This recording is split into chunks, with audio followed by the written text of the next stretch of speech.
10 minutes. What we're going to invite is questions from the audience. We already have some questions here, and I'm going to invite my panelists. Yes, there does. You can hear. Yeah. Yes, there seems to be a problem because doctors, as I said earlier also, don't promote patients to take care of their exercise schedules. And physiotherapy is a must, at least in Parkinson's. We have promoted about 8 groups in Bombay, and this Mahatma Gandhi Hospital in New Bombay has got about 3 or 4 physiotherapy groups. And these do help the patients quite a lot in Parkinson's. I'm sure in other diseases also, physiotherapy or exercise will help. Thank you. Great. I think the important thing is these are not competitive, these are complementary, and whatever you're using, as long as you let your doctor know that this is what I tried and it helped, I don't think any reasonable doctor should take any offense. I have one question to ask you. You work in a hospital setting. How many doctors will actually refer patients to you saying, you know, this particular patient has this disease, go to the library and find out information? None. I'm sorry, there are many doctors here, but none. That's what I said, there is need of partnership. And when we talk on infotherapy, it's how you prescribe drugs, you prescribe information. So I get to know what exactly I need to tell. But I will also tell you there are some sparing instances when the doctors did send patients to me. Patients come to me because either they know me, they see the digital library board while passing through the corridors, so they step into it, and then they get information, so they come back again. Then they refer other people, please go there, you can get information. So that's how by word of mouth I'm serving the patient information requirement. But doctors don't send their patients to us. That's not good, it should be done. But I will have one example, I'll tell you. There was one patient who was literate, who was a scientist himself, suffering from prostate cancer. And his treating physician said, well, you go to the library and she can give you more information. She called me and said, see, look, the patient such and such name, he will come to you, please help him. So I said, okay, and that was my first experience when a doctor referred a patient to me. So I was very happy that, all right, I'm going to do it now officially. And we did that. And what happens is when there is a difference between a literate person and an illiterate person, patient coming to you. A literate person will go back, read, he'll look into the information, he'll come back with specific queries to you. So he'll get back to you for more information. So this cycle with this particular patient happened for 4 or 5 times he came back. At the end, he came back, see, there is a news in newspaper about proton therapy. Is it there? And I want all information about it. Where do I get it? What is its cost? What are the side effects? Now, I didn't know whether I would want to give him this advanced information. Though I had a review on proton therapy, I didn't know whether I should share it with him. I said, see, look, I will search it for you. I'm sure there is something that I can give you, but just give me a time. Can you come back tomorrow? He gave me an email. He said, just email it to me. I went back to the treating physician and I said, can I give him this? Reason is, once he reads this, I have to take care that he's a very literate person, he's a scientist, so he knows everything about these things. And therefore, he is going to go back to the doctor with lot of arguments on this. Will it strain the relations? Is my query, a question which I asked to myself, because that would hurt everybody. The patient would be put on the side track, because it may happen. I don't know whether it will happen or not. Since the patient was referred to me, it shouldn't happen, but that was my worry. And I was told, no, go ahead and give. Rather than he troubling you, let him trouble me. I will understand what to do with it. So that's how it happens. So it does happen. But if patients are referred, the patients will have more confidence with the library, support and information. They can think on it, go back to the officials, participate in decisions. I think that is more important. I think that's important. Here we're talking about some of the side effects of information therapy, and then sometimes, you know, one of the worries is what happens if the patient knows too much or if the patient gets information which is different. Nrip, you've been setting up websites for doctors, and you've been doing this for quite a few years. Has there been any change in the way are doctors happy to share information with patients, or they say, no, we don't need any of these newfangled toys? Well, frankly, some doctors are happy to share information. Most doctors are not. Most doctors still believe that, you know, sharing information with patients is a two-edged sword.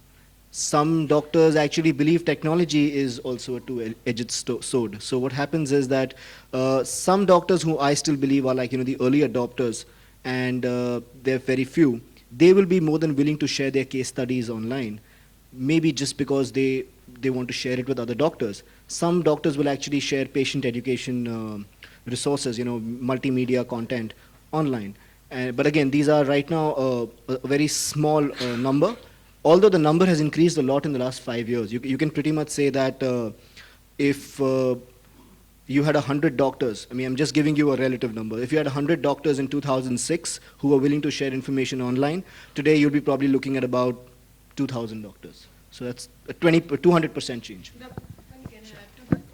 From my own experience, I found that there's very little India-specific information. On AIDS, for instance, I found loads of information, and the foundation itself was of great help. But none of it related to the Indian scenario and the Indian the doctor setup here, the infrastructure here. I'd like to add something there.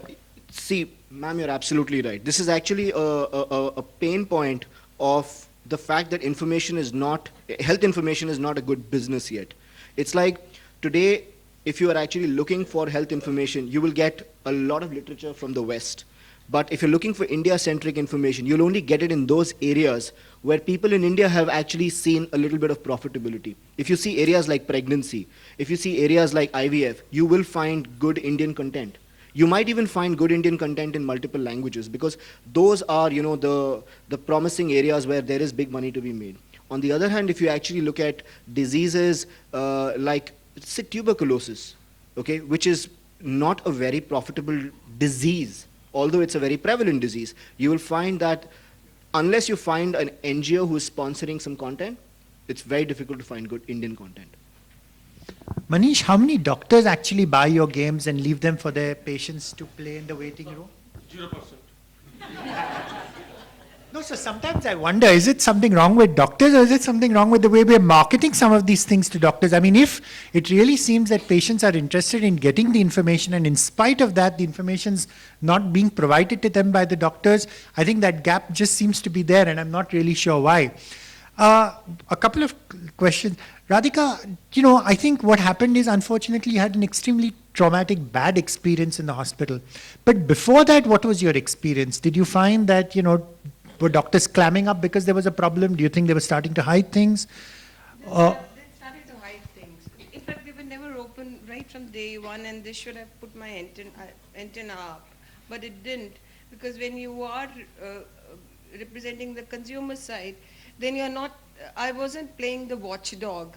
My usual role is that of a media watchdog, and I've covered medical beat for Times of India way back. I covered it for a while. But here I was a patient's representative, and I was most uninformed, ill-equipped to deal with the situation, and it was the first time in my life that I realized that I didn't have any informational recourse. So that made things very difficult, and I didn't find relevant information on internet sites from the doctors that I was dealing with. The doctors had ganged up against us. They didn't want to let the news out that it's septicemia, realizing perhaps that this would put them in a very vulnerable defensive position. Whatever was the case, we met a wall, and there was no way to go further across. I think that just, sure. One thing to add to what Meena said. Those doctors in the Tata Memorial Hospital refer the library. I think one of the problems is that the library is considered as a library for doctors, not for the patients. And a large number of patients have come to us and said that the doctor told us to go to your little bookstall and buy a book on chemotherapy or radiotherapy and so forth. So the library needs to be promoted also as a source of information for patients. At least that is the case in the Tata Memorial Hospital, if I am not wrong.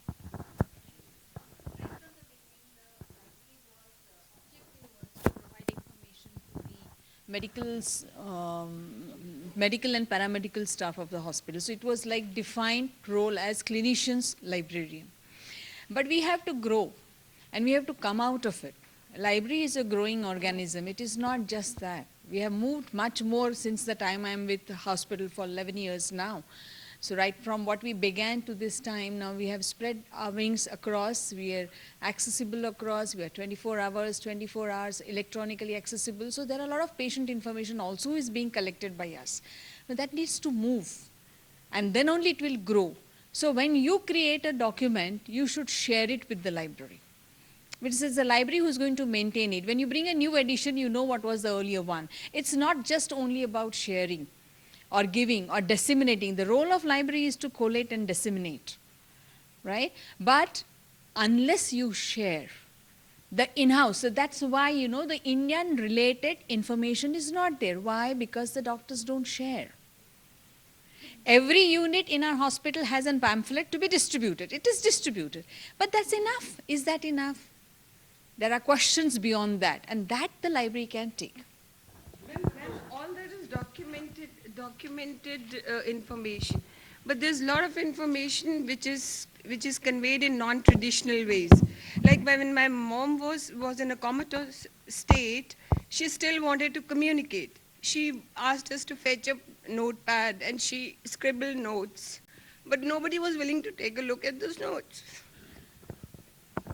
You know, I think we're.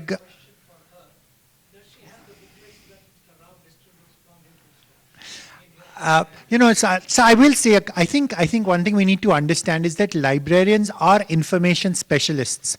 And right now, unfortunately, within hospitals, it was the same thing with PubMed. PubMed is a National Library of Medicine search. Originally, it was designed for doctors, and it used to get searched. The moment the National Library of Medicine made it available to the public, the number of searches increased 1,000-fold, because there are 1,000 patients for every doctor, and that's exactly what we want to inculcate. We want to keep this conversation going, but I understand we're getting close to lunch. Great. I think the good thing, of course, is thanks to the internet now, there are additional media channels available for people to propagate whatever stories, and hopefully we will have more success stories rather than more of the negative ones. I'm going to hand over the mic to Rajesh. I'd just like to thank everyone personally for coming here. I know Sunday mornings are not much fun. I must thank Anju. I don't see her here, but sorry. You know, but let me tell you one thing, because she's been running around all over the place, so I said she's outside or inside. But none of this would have happened, you know, if it hadn't been for all the time and the energy and all the effort which she'd put in. So I would like to publicly acknowledge her for all the, you know, for all the great job which she's done. And I'd once more like to thank Rajesh for volunteering. I actually had to arm twist him because he's just flown in from Bangkok yesterday. Thank you so much, Rajesh. Thank you. And I was on Bangkok on work, just in case people get other ideas. I think, Doctor, if you can now, we'll have the gifts for the speakers. We'll start with the panelists on stage. Thank you. Ms. Hema Vishwanathan, Dr. Anita Deshmukh. She's left. Dr. Dilip Nadkarni. He's also left. Okay. Dr. Jaya Bajaj.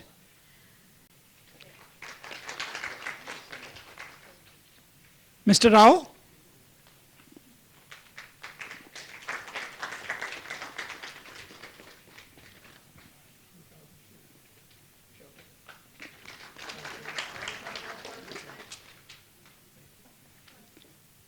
Philippa Bragman. Helen Osborne.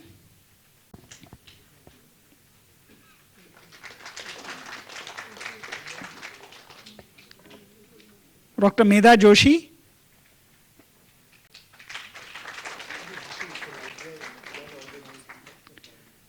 For Mr. Harshad Kamdar.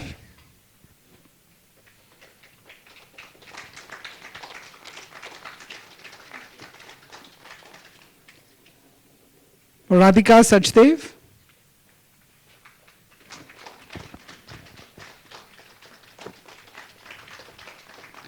Mr. Manish Kumar.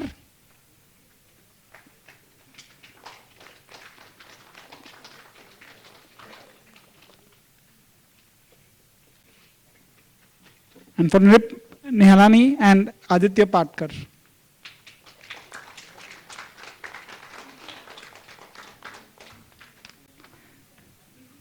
I also wanted to thank all our partners, 90 plus 91, Patient Education and Awareness Series, and of course Help Library for supporting this event. And we'll call Anjali for the final thank yous.